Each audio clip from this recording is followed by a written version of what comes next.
ఎన్డీఏలో అలాగే కేంద్ర ప్రభుత్వంలో కీలకంగా మారినటువంటి టీడీపీ ఇప్పుడు డిమాండ్ చేస్తున్నట్లుగా తెలుస్తుంది.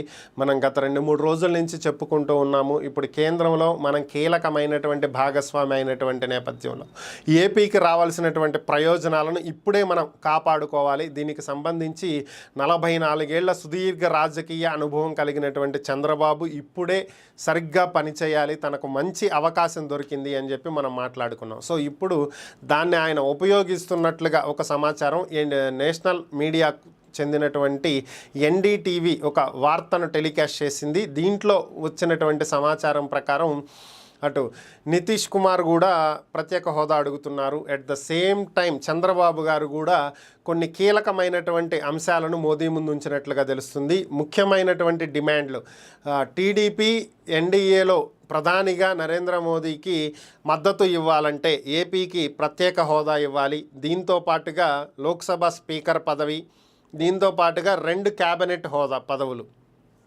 సో ఈ 4 ఖచ్చితంగా ఇచ్చి తీరాల్సిందే.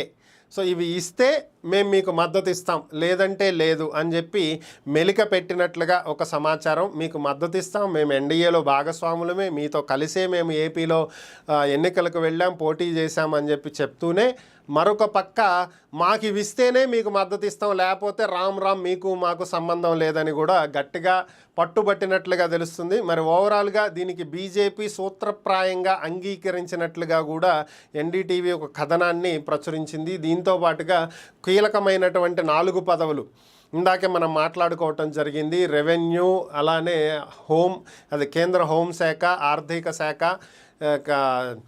విదేశాంగ శాఖ, రక్షణ శాఖ, వీటిని మాత్రం ఇవ్వము అని చెప్పి బీజేపీ స్పష్టం చేసినట్లుగా కూడా మనం మాట్లాడుకున్నాం.